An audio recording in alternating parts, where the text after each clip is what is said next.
আমাদের আধ্যাত্মিক ত্রয়ী শ্রী শ্রী ঠাকুর মা স্বামীজিকে প্রণাম জানাই আমাদের বিদ্যাপীঠের প্রধান শিক্ষক মহারাজ শ্রীমৎ স্বামী গতিদানন্দজি মহারাজকে। প্রণাম জানাই মহারাজদের। রামকৃষ্ণ মিশন সারদা বিদ্যাপীঠের পক্ষ থেকে সকলকে যথাযোগ্য স্থানে প্রণাম, শ্রদ্ধা ও ভালোবাসা জানাই। আজ যুগাচার্য স্বামী বিবেকানন্দের শিকাগো বক্তৃতামালার 127 বছর পূর্তি। এই উপলক্ষে আমাদের বিদ্যাপীঠের শ্রদ্ধার্ঘ্য প্রথমে স্বামী বিবেকানন্দের প্রতিকৃতিতে পুষ্পার্ঘ্য অর্পণ করছেন বিদ্যাপীঠের প্রধান শিক্ষক মহারাজ।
মন্ত্র।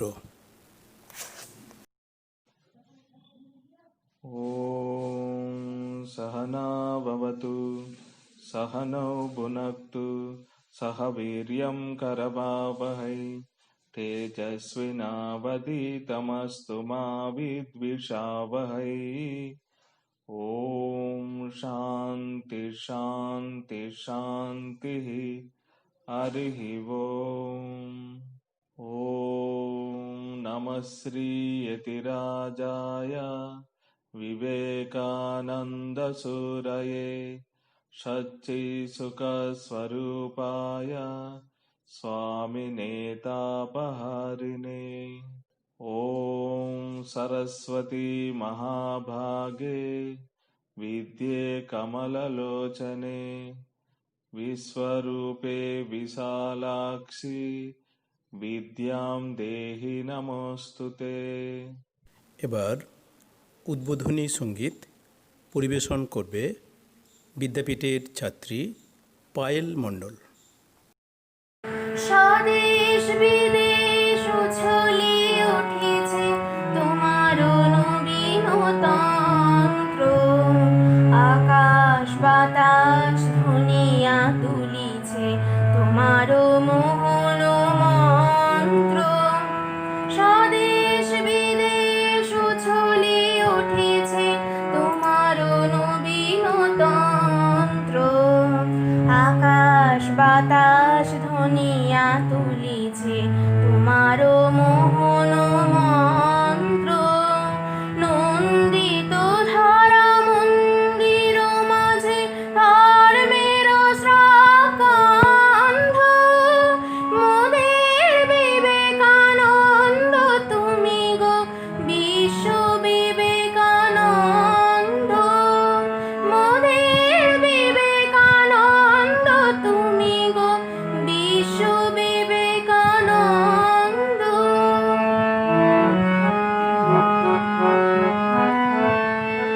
অরুণ কিরণ উছলি উঠিল উদিলে যেদিন বঙ্গে, স্বর্গ করিল সুরভি বৃষ্টি বরষিয়া শিশ সঙ্গে।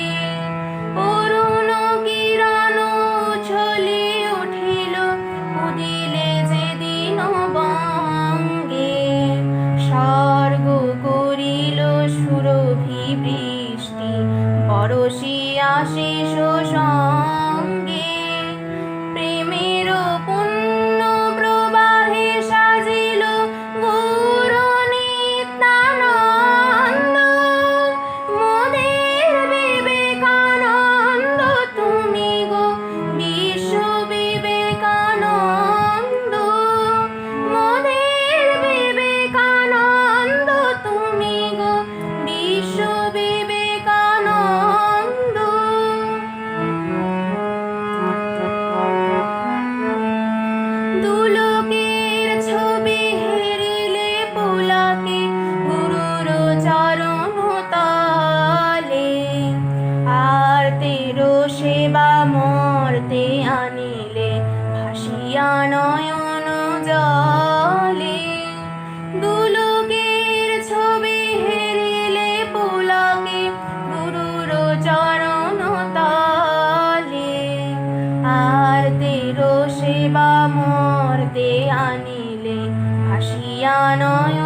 করে ভূমিলে কত না দেশে ভূধরে সাগরে গহনে কাননে জাপিলে কত না নিশে তুষার হিমানি গিরি কন্দরে ভূমিলে কত না দেশে অঙ্কুর পুন শঙ্কর জ্ঞান সাক্ষের ত্যাগানন্দ মোদের বিবেকানন্দ তুমি গো বিশ্ব বিবেকানন্দ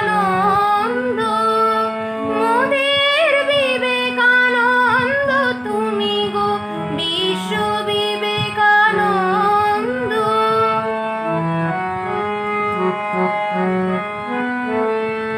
জ্ঞানের গরিমা গৌরব গান ভারত মর্মবাণী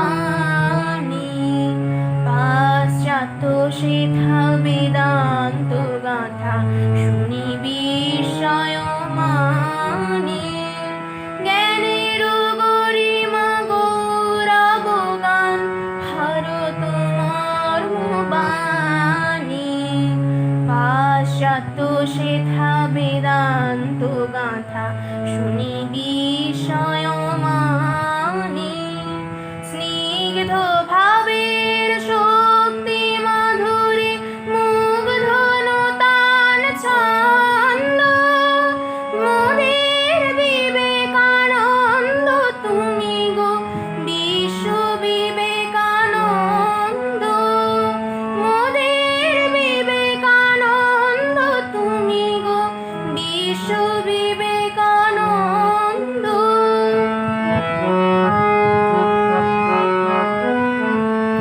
শিকাগো সংঘে সঙ্গীত তব শীর্ষে উঠিল ভাসি শুনিল বিশ্ব শুনিল নিঃস্ব শুনিল প্রাসাদবাসী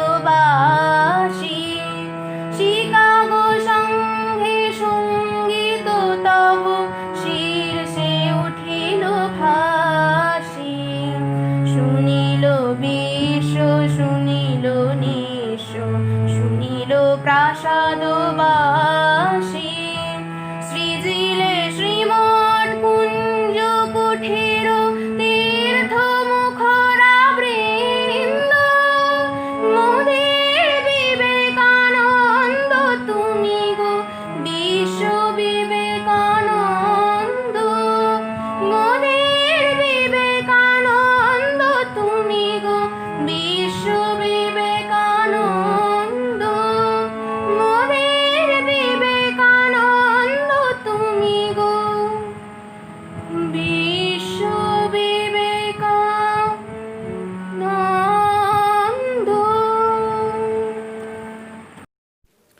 এখন আমরা স্বাগত ভাষণ শুনব বিদ্যাপীঠের প্রধান শিক্ষক মহারাজ শ্রীমৎ স্বামী গতিদানন্দজি মহারাজের কাছ থেকে। At first, I offer my pranams to Sri Sri Thakur Maha Swamiji. Today is the proud moment for all Indians and especially all the religions and especially for the Hindus.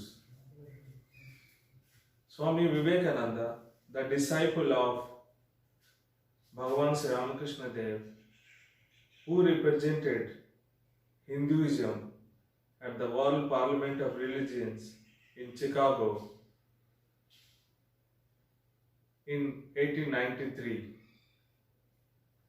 We know the history of this event and its results. Even after 127 years of this historical speech, even today we rejoice whenever we listen the Chicago address, the famous address. After 120 years, 27 years, still the lecture delivered by Swami Vivekananda is relevant to the present society. Swami Vivekananda, in the welcome address, response to the welcome address, at the first he uttered two words, sisters, and brothers. By this, the universal brotherhood has been accepted. His words have been accepted by the 7,000 people there, clapping for 2 minutes. This is the beginning of the new era, the universal brotherhood. In the first lecture, Swami Vivekananda represented the echo of all Indians and the soul of the most ancient saints of the India, the Vedic culture, the Vedanta, where he has told the universal tolerance and universal acceptance is the goal of Hinduism and Vedic culture. I hope you all will enjoy this day by reading, listening, and contemplating on the Swamiji's lectures. I invite all our teachers, students, and all the well-wishers participate in this program and express your views and your thoughts. We will be really enjoy Swami Vivekananda's speech only when imbibe some spirit from him and practice in our life. I request all of us must begin with reading Swami Vivekananda's these historical speeches and practice in our life. Thank you very much. এখন স্বামীজির Chicago বক্তৃতার welcome address পাঠ করছে বিদ্যাপীঠের ছাত্র দিব্যদ্যুতি সামন্ত। Sisters and brothers of America, it fills my heart with joy unspeakable to rise in response to the warm and cordial welcome which you have given us. I thank you in the name of the most ancient order of monks in the world. I thank you in the name of the mother of religions, and I thank you in the name of millions and millions of Hindu people of classes and sects. My thanks also to some of the speakers on this platform who, referring to the delegates from the Orient, have told you that these men from far-off nations may well claim the honor of bearing to different lands the idea of toleration. I am proud to belong to a religion which has taught the world both tolerance and universal acceptance. We believe not only in universal toleration, but we accept all religions as true. I am proud to belong to a nation which has sheltered the persecuted and the refugees of all religions and all nations of the earth. I am proud to tell you that we have gathered in our bosom the purest remnant of the Israelites who came to southern India and took refuge with us in the very year in which their holy temple was sheltered to pieces by Roman tyranny. I am proud to belong to the religion which has sheltered and is still fostering the remnant of the grand Zoroastrian nation.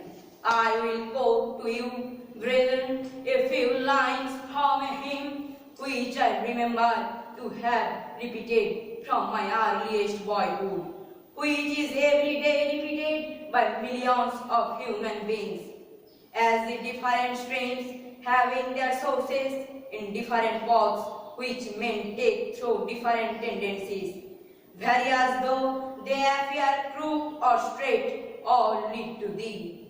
The present convention, which is one of the most august assemblies ever held, is in itself a vindication, a declaration to the world of the wonderful doctrine perched in the Gita.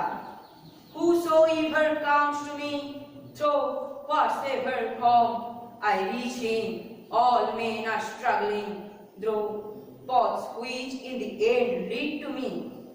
Sectarianism, bigotry and its horrible descendant, Phantasm have long possessed this beautiful earth.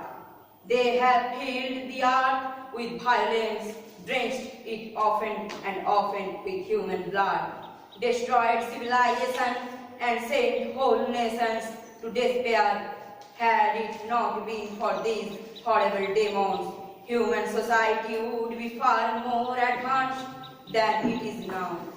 But their time is come, and I fervently hope that the bell that tolled this morning in honor of this Peace Convention may be the death knell of all fanaticism, of all persecution. With the sword or with the pen, and of all uncharitable feelings between persons wending their way to the same goal. এখন কবিতার মাধ্যমে স্বামীজির প্রতি শ্রদ্ধার্ঘ্য নিবেদন করছেন আমাদের বিদ্যাপীঠের শিক্ষিকা মাননীয়া শ্রাবন্তী ব্যানার্জি মহাশয়া। আজ ১১ই সেপ্টেম্বর 1893 খ্রিস্টাব্দের আজকের দিনে স্বামী বিবেকানন্দ আমেরিকার শিকাগো ধর্ম মহাসম্মেলনে ভারতকে জগৎসভায় আসন করে দিয়েছিলেন। তাই আজ স্বামীজির প্রতি বিশেষ শ্রদ্ধার্ঘ্য নিবেদন করছি আমার লেখা একটি ছোট্ট কবিতার মধ্যে দিয়ে। বিবেকানন্দের প্রতি। হে সত্যব্রত, উদ্ধত যৌবনের জ্বলন্ত আগ্নেয়গিরি, দুরন্ত জলপ্রপাতের মতো ধুয়ে দাও মোর গ্লানি, যত কিছু পাপ, যা কিছু অন্যায়, হোক তব ন্যায় ধর্মের কাছে নত। আমি যে তোমারই পূজারিনী, নিজেরই অজান্তে পূজেছি তোমারে সদা অন্তরে মম। এ শুধু বিলাপ নয় হে আমার, এ প্রেম পবিত্রতম। তুমি তো রয়েছ স্বর্গে, যেথায় অমৃত ফুল ফোটে, তোমার আলোয় তোমার কালোয় চাঁদ তারারা ওঠে। পথ দেখাও হে দেবদূত, নিয়ে চলো আলোর পথে, যেথা সত্য সাহস সব ভাই ভাই সদা থাকে সাথে সাথে। এ কি বিরল চরিত্র, দেখিনি ভুবনে আর। জীবনের শ্রেষ্ঠ শ্রদ্ধাবোধ করিলাম তোমা পদে উজাড়। এখন স্বামীজির শিকাগো বক্তৃতার প্রাসঙ্গিকতা নিয়ে বক্তব্য রাখছেন বিদ্যালয়ের শিক্ষক শ্রী সমরেশ বন্দ্যোপাধ্যায় মহাশয়।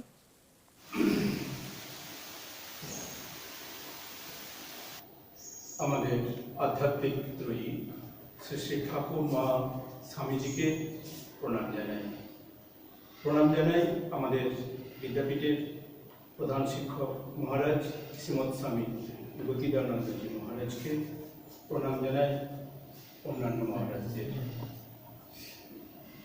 আজ এক বিশেষ দিন। আজ থেকে 127 বছর আগে 1893 খ্রিস্টাব্দের আজকের দিনে অর্থাৎ 11ই সেপ্টেম্বর স্বামী বিবেকানন্দ শিকাগো ধর্ম মহাসম্মেলনে তার বক্তব্যের মাধ্যমে সারা বিশ্ববাসীর মন জয় করে নিয়েছিলেন। ওই দিনই আমাদের পরাধীন ভারতে ছিল বিশ্ব জয় করার দিন। বিদ্যার্থীদের উদ্দেশ্যে বলি, আজকের এই দিনে, এই পবিত্র দিনে আমরা স্বামী বিবেকানন্দকে স্মরণ করব, আমরা ঠাকুর মাকে স্মরণ করব। দেখো, আমরা জন্ম শতবার্ষিকী পালন করি, কোনো প্রতিষ্ঠানের শতবর্ষ, সার্ধ শতবর্ষ পালন করি, কিন্তু পৃথিবীর ইতিহাসে সম্ভবত এই প্রথম একটা বক্তব্যকে ঘিরে প্রতিদিন, প্রতি বছর তা উদযাপন করা হয়। আজ থেকে 2 বছর আগে স্বামীজির শিকাগো বক্তৃতার 125তম যে বার্ষিকী আমাদের দেশের সাথে সাথে সারা পৃথিবীতে পালন করা হয়েছিল। তাহলে এর প্রেক্ষাপটটা যদি আমরা একটু জেনে নিই। নরেন্দ্রনাথ যখন দক্ষিণেশ্বরে এলেন, সে সপ্ত ঋষির এক ঋষি ছিলেন স্বামী বিবেকানন্দ। যখন দক্ষিণেশ্বরে এলেন, তারপরই শুরু হয়ে যায় যে গুরু শিষ্যের যে রসায়ন। তারপর এই 5 বছর পেয়েছিলেন গুরুদেব রামকৃষ্ণ পরমহংসদেবকে।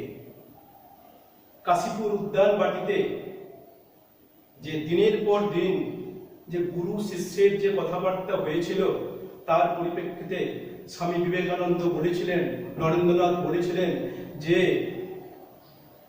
রামকৃষ্ণদেব মহামানব, এটা তো ঠিকই, তবে আমি এটা বুঝেছি যে কয়েক শত বছর অপেক্ষা করলেও এই ধরনের মহামানবের আবির্ভাব পৃথিবীতে ঘটেনি। তারপর 1886 সালের ফেব্রুয়ারি মাসে যখন রামকৃষ্ণ পরমহংসদেব নরেন্দ্রনাথকে বললেন যে নরেন, আজ আমি তোকে সব কিছু দিয়ে ফকির হয়ে গেলাম, দিয়ে বাচ্চারা শিশুর মতো কাঁদতে শুরু করলেন এবং বললেন, যা বিশ্বকে শিক্ষা দে। এটাই তার জীবনের মন্ত্র হয়ে উঠেছিল, বিশ্বকে শিক্ষা দে। তারপর ঠাকুরের শরীর যাওয়ার পর বিবেকানন্দ ভারত পরিক্রমা শুরু করলেন। তিনি বুঝলেন আগে আমাদের দেশ মাতাকে জানতে হবে, দেশ মাতাকে বুঝতে হবে, তারপর ঠাকুরের কথা, ঠাকুরের বাণী আমি দেশবাসীর উদ্দেশ্যে, বিশ্ববাসীর উদ্দেশ্যে প্রচার করব।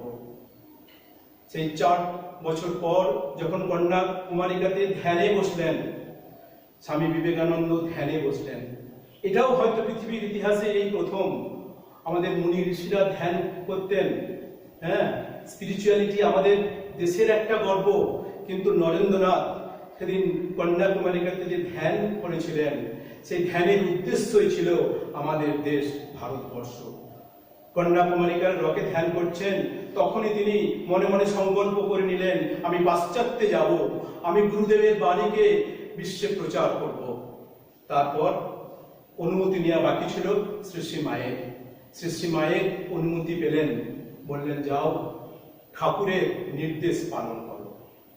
তারপর বিশেষ করে ক্ষেত্রের রাজা অজিত সিং এর সহায়তাতে উনি পাশ্চাত্যে গেলেন, কিন্তু যে ধর্ম মহাসম্মেলন শিকাগোতে অনুষ্ঠিত হচ্ছে, তার মূল উদ্দেশ্যটা ছিল কলম্বাসে যে আমেরিকা আবিষ্কার, তার 400তম পূর্তি।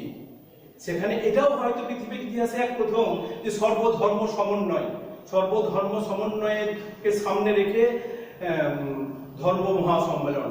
এর আগে আমরা আকবরের ধর্ম মহাসম্মেলন এর কথা শুনেছি, আমরা মহামতি অশোকের ধর্ম সম্মেলনের কথা শুনেছি, সেটা একটিমাত্র ধর্মকে কেন্দ্র করে।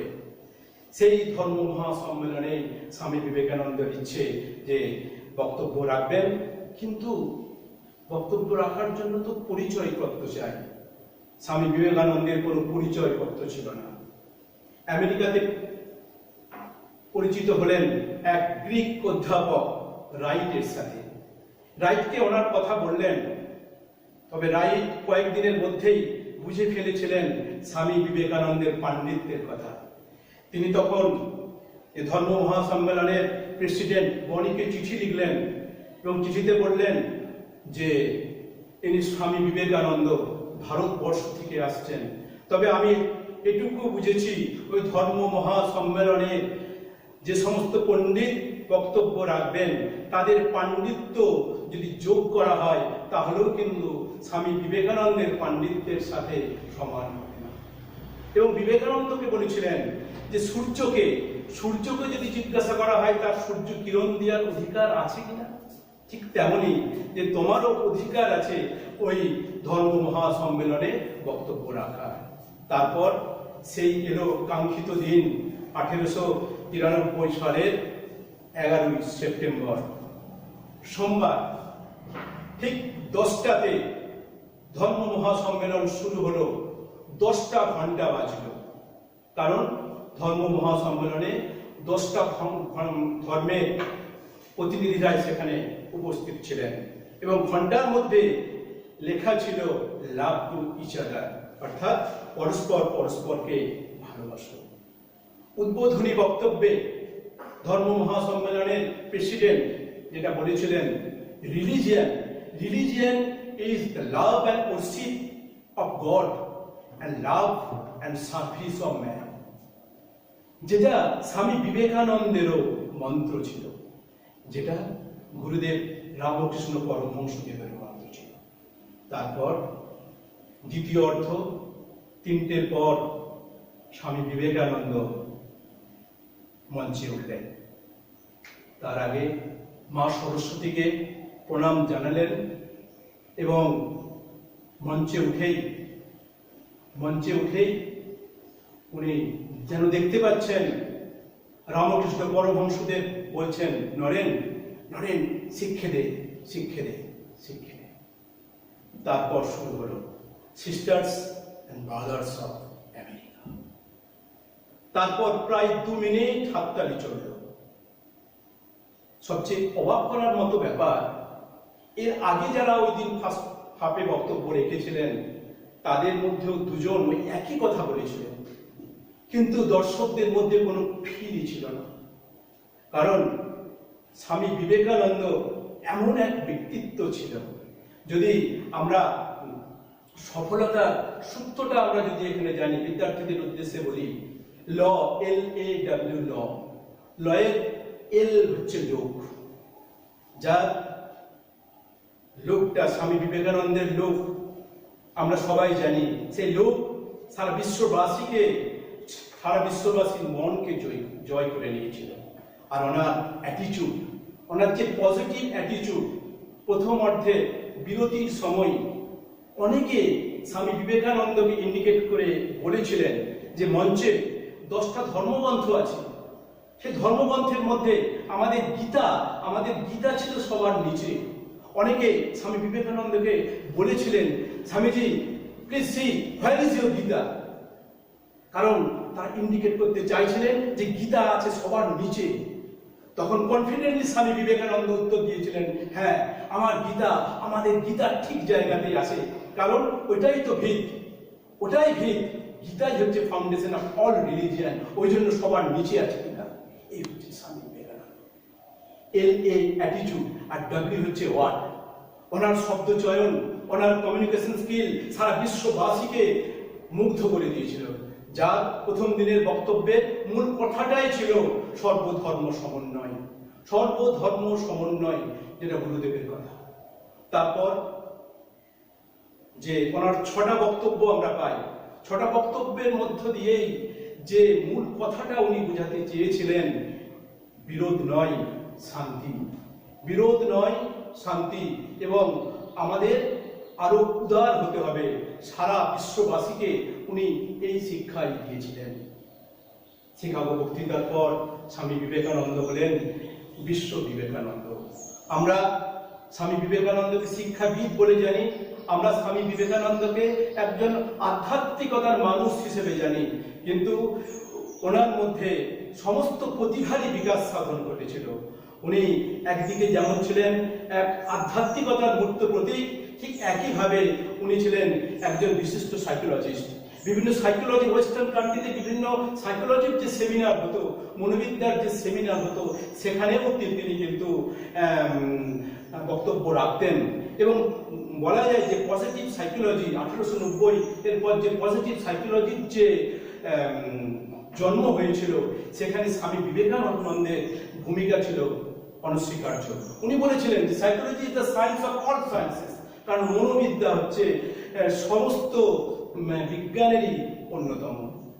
তারপর তার ঠিক 100 বছর পরে 1993 সালে আমরা জানি যে 1996 সালের যে আন্তর্জাতিক শিক্ষা কমিশন ইউনেস্কো যে আমাদের শিক্ষার যে 4 পিলার এর কথা উল্লেখ করেছিলেন, সেই জেকব ডেলারকে সভাপতি নির্বাচিত করেছিলেন 1993 খ্রিস্টাব্দে, অর্থাৎ শিকাগো বক্তব্যে ঠিক 100 বছর পূর্তিতে। সেই জেকব ডেলার যে শিরোনামে বক্তব্যটা রেখেছিলেন, learning the treasure within, learning the treasure within, শিখনটা আছে কি আমাদের আমাদের মনের মধ্যে, আমাদের ভিতরে আছে, যেটা স্বামী বিবেকানন্দ বলেছিলেন, education is the manifestation of the perfection already in man. আমাদের মধ্যে অনেক যে পোটেন্সিয়ালিটিগুলো আছে তার জাগরণ করতে হবে, এবং সেটাও স্বামী বিবেকানন্দের বক্তব্যকে পূর্ণ মর্যাদা দিয়ে আন্তর্জাতিক শিক্ষা কমিশন যেটা 4 পিলারের কথা বলেছে, লার্নিং টু নো, বিদ্যার্থীদের বলি আমরা শিখবো জানার জন্য, আমরা নম্বর পাওয়ার জন্য, ফার্স্ট হওয়ার জন্য নয়, learning to know, are learning to do, কিছু করার জন্য আমাদের শিখতে হবে, are learning to live together, একসাথে বসবাস করার জন্য শিক্ষা, আর 4 পিলারই হচ্ছে লার্নিং টু বি, হয়ে ওঠার জন্য শিক্ষা, মানুষ হওয়ার জন্য শিক্ষা। যে স্বামীজি যেটা বলেছিলেন, the end of all education and all training should be man making. আজকে এই পবিত্র দিনে আমরা ঠাকুর মাকে প্রণাম জানাই, আমরা স্বামীজিকে প্রণাম জানাই, ওনার ম্যান মেকিং এডুকেশনকে আমরা ফ্রুটফুল করব এই আশা রাখি। আর আমাদের রামকৃষ্ণ পরমহংসদেব, আমরা যারা ঠাকুর মা স্বামীজির ভক্ত, সেই রামকৃষ্ণ পরমহংসদেব আমাদের কাছে হিমালয়ের মতো, যিনি সমস্ত বিপদ থেকে আমাদের রক্ষা করেন। আর হিমালয়ের সর্বোচ্চ শৃঙ্গ হচ্ছে মাউন্ট এভারেস্ট, আর মাউন্ট এভারেস্ট হলেন আমাদের যুগাচার্য স্বামী বিবেকানন্দ, যার বৌদ্ধিক আদর্শে উদ্বুদ্ধ হয়ে আমরা জীবন গঠন করব। আর মা হলেন পাওয়ার হাউস, আমাদের শক্তি। ঠাকুর তো বলেছিলেন, ও কি জেসে, ও সরস্বতী, ও জ্ঞান দিতে এসেছি। তাই আজকের এই পবিত্র দিনে আমরা ঠাকুর মা স্বামীজিকে প্রণাম জানাই, আমরা মহারাজকে প্রণাম জানাই, আমরা রামকৃষ্ণ মিশনের আদর্শে আমরা যাতে জীবনকে গড়তে পারি, এই আশা নিয়ে শেষ করছি। শিকাগো বক্তৃতামালায় ভ্রাতৃত্ববোধ জাগরণের জন্য যে কোর ব্যাঙের গল্পটি বলেছিলেন, এখন আমরা সেটি শুনব। পরিবেশন করবে বিদ্যাপীঠের ছাত্রী Tania Parvin. Today, the auspicious day, Swami Vivekananda delivered his great speech to the Parliament of Religions in America, 15 September 1893. I will tell you a little story. You have heard the eloquent speaker who has just finished say, "Let us cease from abusing each other," and he was very sorry that there should be always so much variance. But I think I should tell you a story which would illustrate the cause of his variance. A frog lived in a well. It had lived there for a long time. It was born there and brought up there, and yet it was a little small frog. Of course, the evolutionists were not there then to tell us whether the frog lost its eyes or not. But for our story's sake, we must take it for granted that it had its eyes, and that it every day cleansed the water of all the worms and bacilli that lived in it with an energy that would do credit to our modern bacteriologists. In this way, it went on and became a little sleek and fat. Well, one day another frog that lived in the sea came and fell into the well. "Where are you from?" "I am from the sea." "The sea? How big is that?" "Is it as big as my well?" And he took a leap from one side of the well to the other. "My friend," said the frog to the sea, "how do you compare the sea with your little well?" Then the frog took another leap and asked, "Is your sea so big?" "What nonsense you speak, to compare the sea with your well." "Well, then," said the frog of the well, "nothing can be bigger than my well. There can be nothing bigger than this. This fellow is a liar, so turn him out." That has been the difficulty all the while. I am a Hindu. I am sitting in my own little well and thinking that the whole world is my little well. The Christian sits in his little well and he thinks the whole world is his well. The Mohammedan sits in his little well and thinks that it is the whole world. I have to thank you of America for the great attempt you are making to break down the barriers of these little worlds of ours, and hope that in the future the Lord will help you to accomplish your purpose.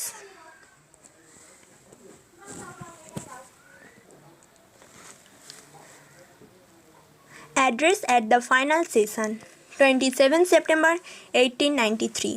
The world's Parliament of Religions has become an accomplished fact, and the merciful Father has helped those who labored to bring it into existence and crowned with success their most unselfish labor. My thanks to those noble souls whose large hearts and love of truth first dreamed this wonderful dream and thus realized it. My thanks to the server of liberal sentiments that has overflowed this platform. My thanks to this enlightened audience for their uniform kindness to me and for their appreciations of every thought that tends to smooth the friction of religions. A few jeering notes were heard from time to time in this harmony. My special thanks to them, for they have, by their striking contrast, made the general harmony the sweeter. Much has been said of the common ground of religious unity. I am not going just now to venture my own theory. But if anyone here hopes that this unity will come by the trump of any one of the religions and the destructions of the others, to him I say, brother, yours is an impossible hope. Do I wish that the Christian would become Hindu? God forbid. Do I wish that the Hindu or Buddhist would become Christian? God forbid. The seed is put in the ground, and the earth and the air and water are placed around it. Does the seed become the earth, or the air, or the water? No. It becomes a plant. It develops after the law of its own growth, assimilates the air, the earth and the water, converts them into plant substance, and grows into a plant. Similar in the case with religion. The Christian is not to become a Hindu or a Buddhist, nor a Hindu or a Buddhist to become a Christian. But each must assimilate the spirit of the others and yet preserve his individuality and grow according to his own law of growth. If the Parliament of Religions has shown anything to the world, it is this. It has proved to the world that holiness, purity and charity were not the exclusive possessions of any church in the world, and that every system has produced men and women of the most exalted character. In the face of this evidence, if anybody dreams of the exclusive survivals of his own religion and the destructions of the others, I pity him from the bottom of my heart and point out to him that upon the banner of every religion will soon be written in spite of resistance, help and not fight, assimilation and not destruction, harmony and peace and not dissension. Thank you. এখন স্বামীজির Chicago বক্তৃতামালা নিয়ে সংক্ষিপ্ত বক্তব্য রাখবেন বিদ্যাপীঠের শিক্ষক মাননীয় দীনেশ রায় মহাশয়। Good morning, নমস্কার। ওম নমঃ শ্রী জ্যোতিরাজায় বিবেকানন্দ সুরায় সচ্চিৎ সুখ স্বরূপায় স্বামিনে তাপহারিণী। জয় স্বামী ঠাকুরমা স্বামীজিকে সর্বপ্রথমে প্রণাম জানাই। আজ সেই ঐতিহাসিক দিন 11 সেপ্টেম্বর, যেটি বিগত 1893 খ্রিস্টাব্দের 11 সেপ্টেম্বরকে শ্রদ্ধা জানানোর জন্য আমরা আজকে উপস্থিত হয়েছি সবাই, এবং এখানে উপস্থিত আছেন বিদ্যালয়ের প্রধান শিক্ষক মহারাজ, পরম পূজনীয় শ্রীমৎ স্বামী গতিকানন্দজি মহারাজ ও বিদ্যালয়ের অন্যান্য শিক্ষক সবাইকে আমার যথাযোগ্য সম্মান জানাই, এবং স্নেহের ছাত্রছাত্রীদের আমি জানাই আমার আন্তরিক শুভেচ্ছা ও প্রীতি। এই স্বামী বিবেকানন্দ, এই বিবেকানন্দ হওয়ার পূর্বে আমরা যদি লক্ষ্য করি, তার জন্ম হয়েছিল 1863 খ্রিস্টাব্দে 12 জানুয়ারি দত্ত পরিবারে শিমুলিয়াতে, কলকাতার শিমুলিয়া। তার মাতা ভুবনেশ্বরী দেবীর শিবের আশীর্বাদ পুষ্ট শিবেরই বরপুত্র নরেন্দ্রনাথ দত্ত। এই নরেন্দ্রনাথ দত্ত তার বাল্য নাম বিলে আমরা প্রত্যেকেই জানি। ছোটবেলার যে ঘটনাগুলি সেগুলো যদি দেখি বিবেকানন্দের অর্থাৎ বিলের যে ছোট্ট ছোট্ট ঘটনাবলীগুলি, বোঝা যায় যে ছোট থেকেই তার একটা মহিরুহে পরিণত হবে, সেটা আমরা উপলব্ধি করতে পেরেছিলাম তার ছোট্ট ছোট্ট ঘটনাগুলি। ধ্যান ধ্যান খেলা, ব্রহ্মদৈত্যের যে ঘটনাবলী, আবার দান, সন্ন্যাসীকে দান, এই গল্পগুলো আমাদের প্রত্যেকের জানা। একদম নিঃস্বার্থপর ভাবে সবকিছু তিনি দান করছিলেন। অর্থাৎ তার ছোট থেকে আদর্শটা গড়ে উঠছিল ত্যাগের মন্ত্রে। এই ত্যাগকেই তিনি পরবর্তীকালে জীবনের পাথেয় করে তুলেছিলেন। সেই পাথেয় জীবনকে তিনি নতুন রূপে, নতুন ভাবে গ্রহণ করলেন শ্রীরামকৃষ্ণ দেবের সংস্পর্শে এসে, এবং শ্রীরামকৃষ্ণ দেবের শক্তিতেই বলীয়ান হয়ে তিনি আমেরিকার চিকাগো ধর্ম মহাসম্মেলনে উপস্থিত হয়েছিলেন ঠিক আজকের দিনে, ঐতিহাসিক 11 সেপ্টেম্বর। এবং চিকাগো ধর্ম সভাতে, এই মহাসভার প্রথম অধিবেশনে সভাপতি কার্দিনাল গিবস শ্রোতৃমণ্ডলী নিকট পরিচয় করিয়ে দিলেন এবং অভ্যর্থনার উত্তরে স্বামীজি বললেন, হে আমেরিকাবাসী, হে ভাতৃবৃন্দ, আজ আপনারা আমাদিগকে যে আন্তরিক ও সাদর অভ্যর্থনা করিয়াছেন তাহার উত্তর দিবার জন্য উঠিতে গিয়া আমার হৃদয় অনির্বচনীয় আনন্দে পরিপূর্ণ হইয়া গিয়াছে। পৃথিবীর মধ্যে সর্বাপেক্ষা প্রাচীন সন্ন্যাসী সমাজের পক্ষ হইতে আমি আপনাদিগকে ধন্যবাদ জানাইতেছি। সর্বধর্মের যিনি প্রসূতি স্বরূপ, তাহার নামে আমি আপনাদিগকে ধন্যবাদ জ্ঞাপন করিতেছি। সকল জাতি ও সম্প্রদায়ের অন্তর্গত কোটি কোটি হিন্দু নরনারী হইয়া আমি আপনাদিগকে ধন্যবাদ দিতেছি। এই সভা মঞ্চে সেই কয়েকজন বক্তাকেও আমি ধন্যবাদ জানাই, যাহারা প্রাচ্য দেশীয় প্রতিনিধিদের সম্বন্ধে এরূপ মন্তব্য প্রকাশ করিলেন যে অতি দূরদেশবাসী জাতিসমূহের মধ্যে হইতে যাহারা এখানে সমাগত হইয়াছেন তাহারাও বিভিন্ন দেশে পরধর্ম সহিষ্ণুতার ভাব প্রচারের গৌরব দাবি করিতে পারেন। যে ধর্ম জগৎকে চিরকাল পরমত সহিষ্ণুতা ও সর্বাধিক মত স্বীকার করার শিক্ষা দিয়া আসিতেছে, আমি সেই ধর্মভুক্ত বলিয়া নিজেকে গৌরবান্বিত মনে করি। আমরা শুধু সকল ধর্মকেই সহ্য করি না, সকল ধর্মকে আমরা সত্য বলিয়া বিশ্বাস করি। যে ধর্মের পবিত্র সংস্কৃত ভাষায় ইংরেজি এক্সক্লুশন ভাবার্থ হচ্ছে বহিষ্করণ, পরিবর্তন, শব্দটি অনুবাদ করা যায় না, আমি সেই ধর্মভুক্ত বলিয়া গর্ব অনুভব করি।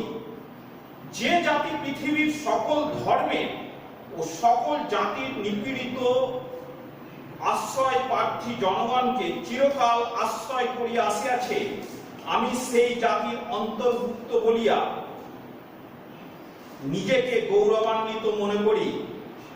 আমি আপনাদের একথা বলিতে গর্ব অনুভব করিতেছি যে আমরা ইহুদিদের খাঁটি বংশধরগণের অবশিষ্ট অংশকে সাদরে হৃদয়ে ধারণ করিয়া রাখিয়াছি।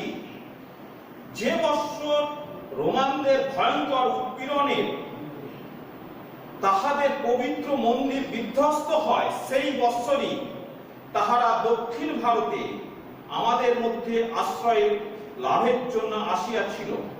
জরাথুষ্ট্রের অনুগামী মহান পারসিক জাতির অবশিষ্টাংশকে যে ধর্মাবলম্বন আশ্রয় দান করিয়াছিল এবং আজ পর্যন্ত যাহারা তাহাদিগকে প্রতিপালন করিতেছে, আমি তাহাদেরই অন্তর্ভুক্ত। কোটি কোটি নরনারী যে স্তোত্রটি প্রতিদিন পাঠ করেন, সেই স্তবকটি আমি শৈব হইতে আবৃত্তি করিয়া আসিতেছি। স্তবকটি এইরকম ছিল, বিভিন্ন নদীর উৎস বিভিন্ন স্থানে, কিন্তু তাহারা সকলে যেমন এক সমুদ্রে তাহাদের জলরাশি ঢালিয়া মিলিয়া দেয়, তেমনি হে ভগবান নিজ নিজ রুচির বৈচিত্র্য বশত সরল ও কুটিল নানা পথে যাহারা চলিয়াছে, তুমি তাহাদের সকলের একমাত্র লক্ষ্য। পৃথিবীতে এ যাবৎ অনুষ্ঠিত সম্মেলনগুলির মধ্যে অন্যতম শ্রেষ্ঠ মহাসম্মেলন এই ধর্ম মহাসভা গীতা প্রচারিত সেই অপূর্ব মতেরই সত্যতা প্রতিপন্ন করিতেছে, সেই বাণী ঘোষণা করিতেছি। যে যে ভাব আশ্রয় করিয়া আসুক না কেন, আমি তাহাকে সেই ভাবের অনুগ্রহ করিয়া থাকি। হে অর্জুন, মনুষ্যগণ সর্বতভাবে আমার পথেই চলিয়া থাকে। সাম্প্রদায়িকতা, গোঁড়ামি ও এগুলির ভয়াবহ ফলস্বরূপ ধর্ম উন্মত্ততা এই সুন্দর পৃথিবীকে বহুকাল অধিকার করিয়া রাখিয়াছে। ইহারা পৃথিবীকে হিংসায় পূর্ণ করিয়াছে, সভ্যতা ধ্বংস করিয়াছে এবং সমগ্র জাতিকে হতাশায় মগ্ন করিয়াছে। এই সকল ভীষণ পিশাচগুলি যদি না থাকিত, তাহা হইলে মানব সমাজ আজ পূর্বাপেক্ষা অনেক উন্নত হইত। তবে ইহাদের মৃত্যুকাল উপস্থিত এবং আমি সর্বতভাবে আশা করি এই ধর্ম মহাসমিতির সম্মানার্থে আজ যে ঘণ্টাধ্বনি নিনাদিত হইয়াছে, তাহাই সর্ববিধ ধর্মোন্মত্ত তরবারি অথবা লিখনি মুখে অনুষ্ঠিত সর্বপ্রকার নির্যাতন এবং একই লক্ষ্যের দিকে অগ্রসর ব্যক্তিগণের মধ্যে সর্ববিধ অসৎভাবের সম্পূর্ণ অবসানের বার্তা ঘোষণা করুক। আমি এই যে বললাম, এটা 1893 খ্রিস্টাব্দে স্বামীজির মূল বক্তব্যটা এরকমই ছিল। আমি বঙ্গানুবাদে বললাম, এটা আমরা পেয়েছি স্বামী বিবেকানন্দের বাণী ও রচনা থেকে। এখান থেকে বিবেকানন্দের পরিচিতি। পরবর্তীকালে ভারতে ফিরে এলেন, বিভিন্ন ইউরোপীয় দেশ তিনি পরিভ্রমণ করলেন এবং তার বক্তব্য রাখলেন। বিশ্ববাসীকে একটা নতুন পথ দেখালেন এবং রামকৃষ্ণ মিশন, যেটা আমরা জানি, রামকৃষ্ণ মিশন 1897 খ্রিস্টাব্দের 1 মে তিনি প্রচার প্রতিষ্ঠা করলেন এবং যে বনের বেদান্ত, ব্রহ্মসত্য জগৎ মিথ্যা, সেই ধারণা, সেই কনসেপ্টটা থেকে তিনি বেরিয়ে এলেন। তিনি বললেন ব্রহ্ম সত্য এবং জগৎ সত্য, যার মূল কথা জীব সেবা মানে শিব সেবা, অর্থাৎ প্রত্যেকটা সেবার আদর্শে ভারতবাসীকে গড়ে উঠতে হবে। এই আদর্শটি প্রচার করলেন তিনি একটা সংস্থার মাধ্যমে, যেটা রামকৃষ্ণ মিশন। আমরা আজও জানি এই মিশনের দ্বারা বহু আত্ম মানুষের, সাধারণ মানুষের সেবা কার্য চলছে এবং বহু যুবক যুবতীকে এই আদর্শ অনুপ্রাণিত করছে।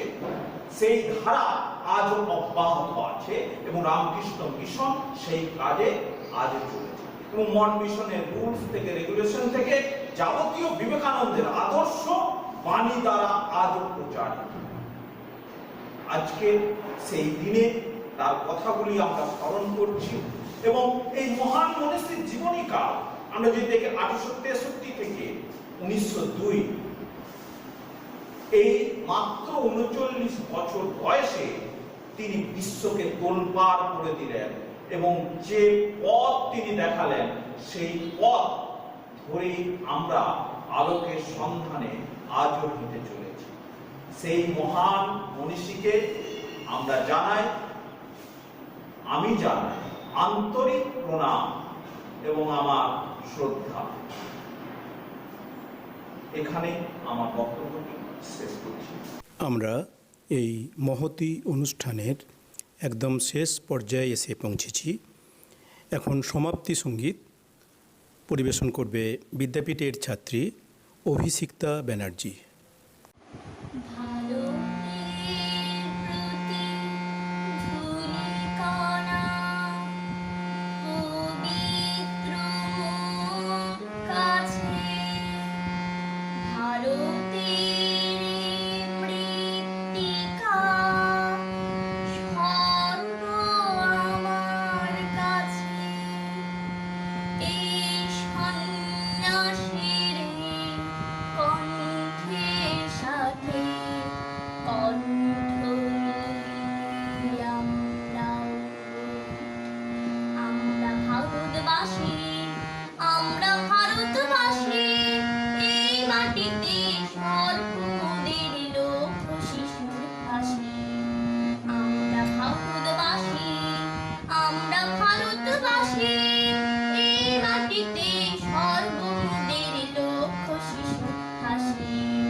আমরা ভারতবাসী, এই মাটিতে